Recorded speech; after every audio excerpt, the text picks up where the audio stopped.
Hello, everyone, and welcome back to Rising Sign Astrology. I'm so glad that you're here today. We're going to be diving into the astrology of July 2025 and getting right into how this is going to affect you by rising sign. I can't wait to dive in and explore how the transits are influencing you for the month of July. Remember, I leverage Western whole sign house astrology, but also mix in fixed stars or Vedic interpretations when important, so you may notice elements of those sprinkled in when they're relevant to the discussion. In today's video, you can listen for your rising, sun, or moon sign, but I always suggest listening based on your rising sign first, as it shows how these transits will impact you on a physical level within the world. Then consider your sun sign for your career and purpose within the world. And lastly, your moon sign for how these shifts might affect you emotionally and at home. And if you have questions about that, please check out my video explaining which sign to listen to. Now, if you enjoy the content and want to hear more, please subscribe to the channel and hit the bell button so you're always alerted whenever I post new videos. And if you like what you hear, please drop a comment or give a thumbs up. It really helps with the algorithm. And let's dive in. Let's get started. Okay, July 2025 for my Libra risings. So, for Libras, this is a month of major mental as well as relational shifts for you. Your chart ruler Venus is especially active, changing signs twice and forming several key aspects that touch your belief systems, your intimate relationships, as well as your public visibility. Much of the month centers around your ninth house of perspective and higher thinking, as well as your 10th house of career and your 11th house of community and vision. At the same time, Uranus enters your 9th house, launching a long-term redefinition of how you think, teach, travel, and relate to your own personal truth. Themes of authenticity, curiosity, and growth are going to guide you this month, while the Capricorn full moon highlights something coming to fruition at home or with the family.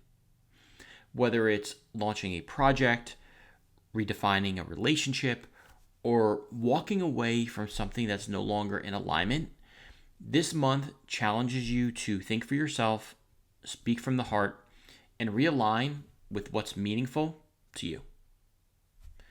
So, on July 4th, Venus, the planet that rules your chart, conjuncts Uranus in Taurus.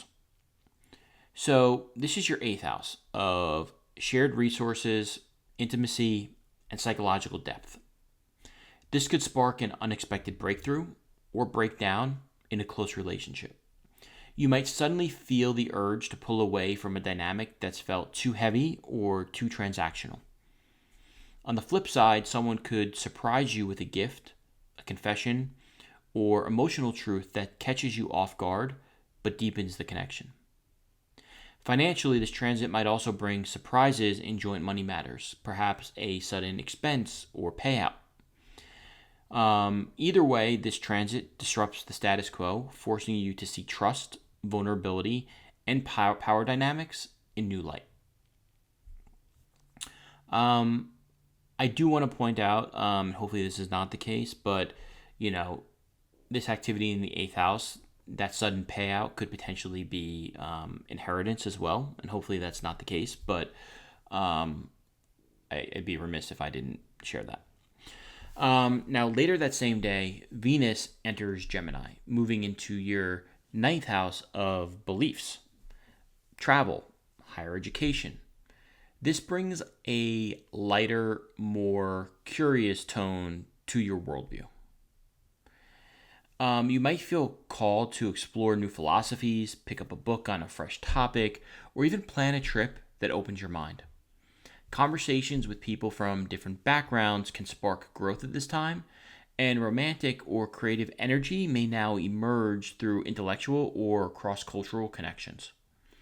One real-world possibility is that you meet someone while traveling or taking a class, and you quickly form a bond through this shared interest. Another is that you begin collaborating on a writing or teaching project that expands your reach and challenges your thinking.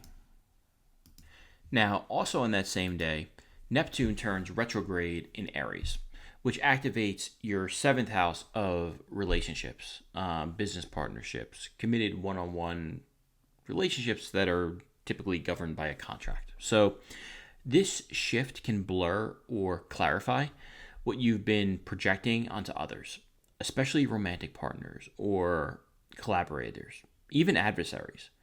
So, if you've idealized someone or overlooked red flags, this retrograde encourages you to look more critically as well as compassionately. You may begin to step back from a relationship that once felt dreamy, realizing it's not built on solid ground. Alternatively, you might rediscover an old connection with clearer eyes and healthier boundaries. Now, 2 days later, July 6th, is a highly relational day. Venus sextiles both Saturn and Neptune, linking your ninth and seventh houses.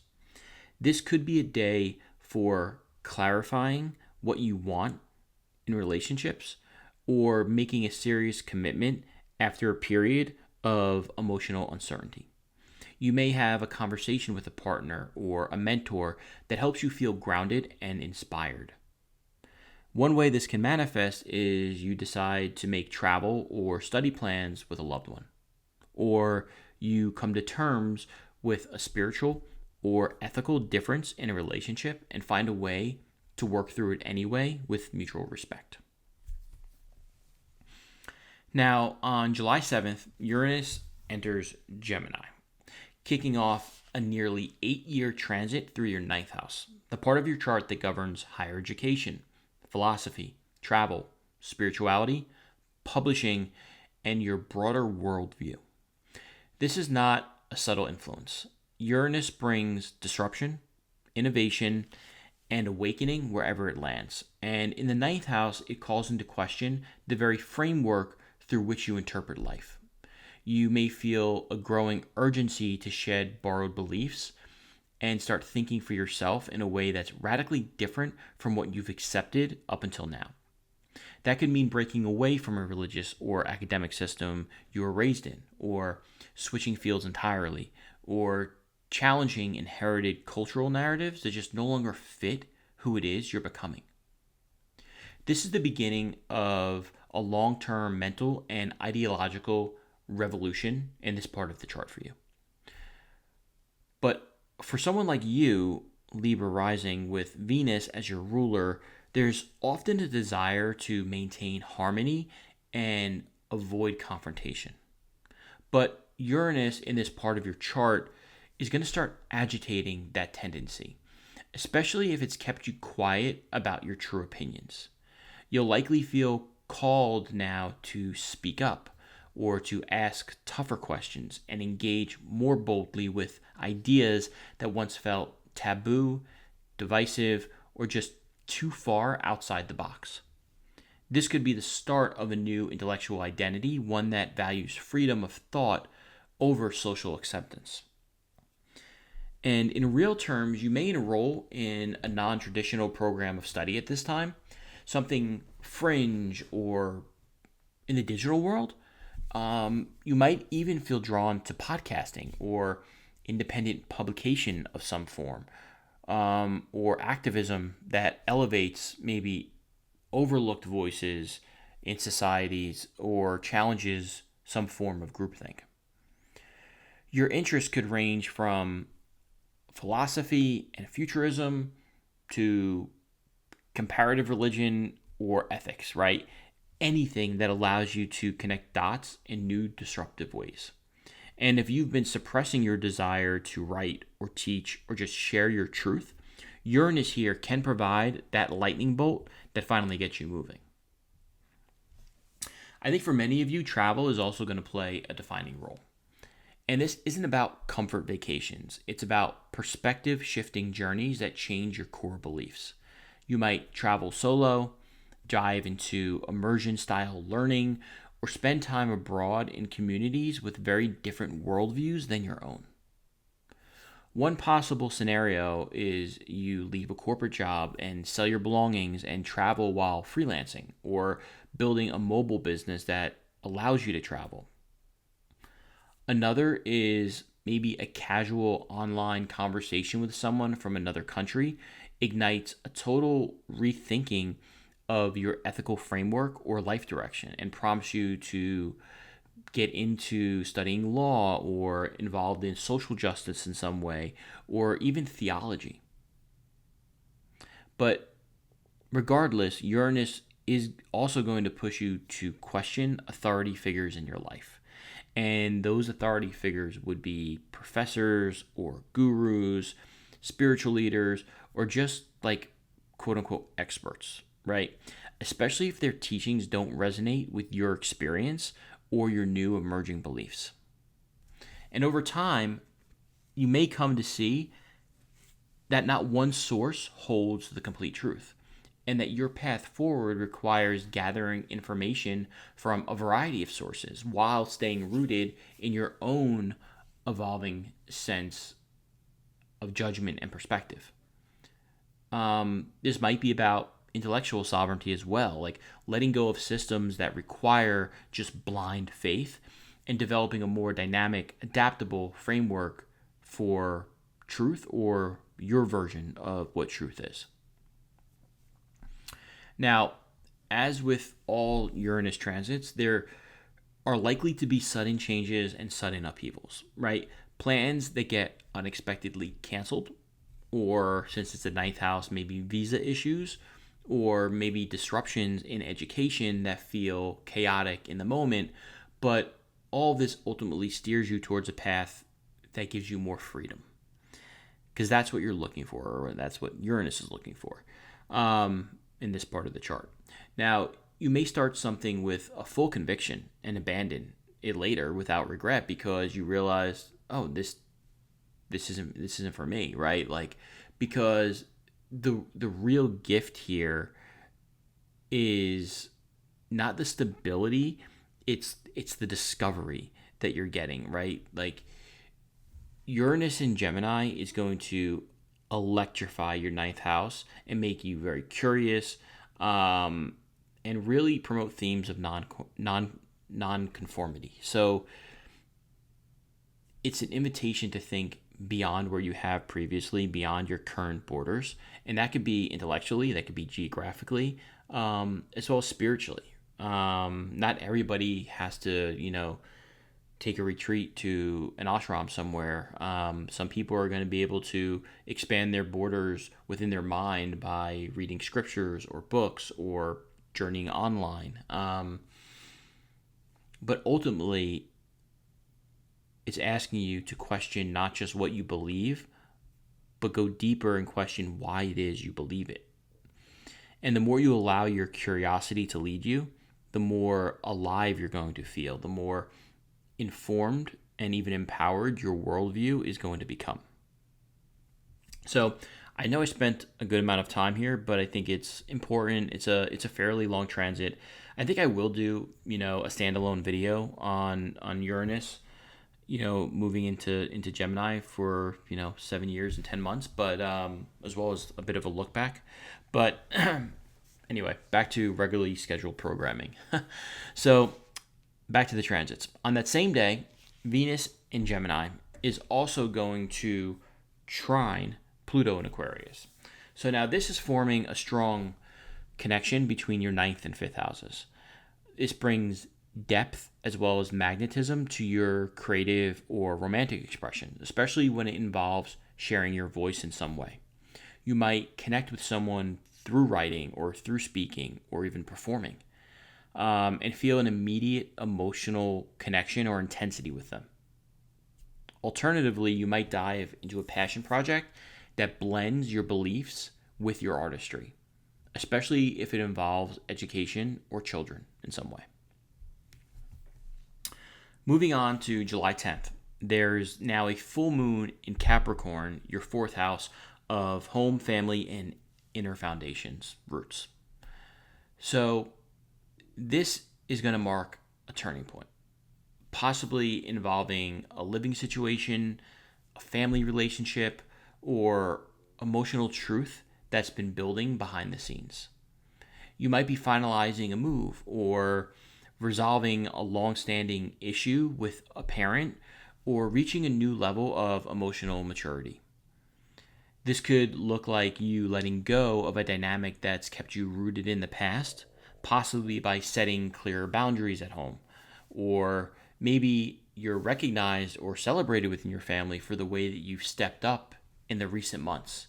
Perhaps after carrying more responsibility for the family or stabilizing others in the family, right? This could have been a very difficult time within your family or as it relates to your mother, and you've been the one carrying the burden and responsibility for the family, and now it's coming to an end and you're getting that recognition for that, or at least it's culminating.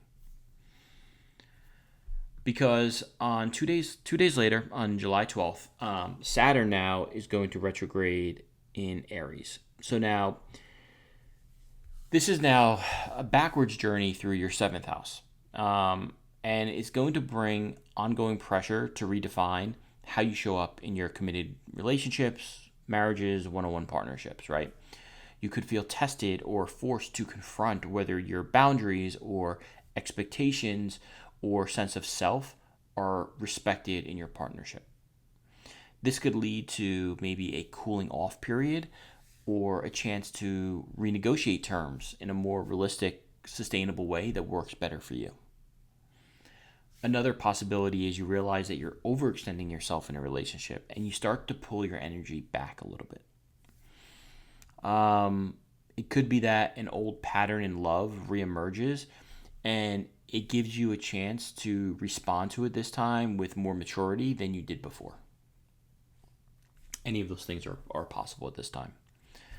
Now, 5 days later, you're going to have Mercury retrograding in Leo beginning July 17th. So this is now stirring your 11th house of friends, networks, hopes, dreams, wishes, aspirations.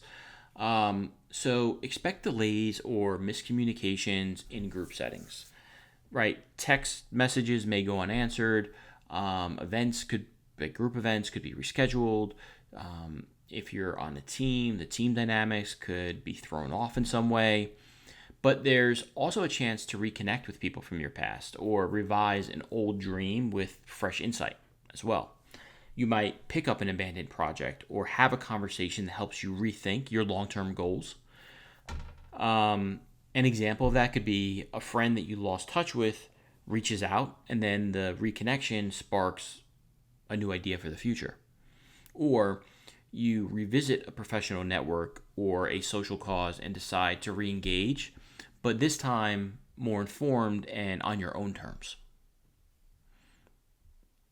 Now, one day later on July 18th, Mercury in Leo is going to sextile Venus in Gemini, linking your 11th house and your 9th house. So this is a great day to have a meaningful conversation, maybe one focused on the future, especially if it relates to travel or group ventures or even creative projects because of Venus here. So someone in your circle might actually offer encouragement to you that affirms your path, and then you feel inspired to share more of your ideas more openly.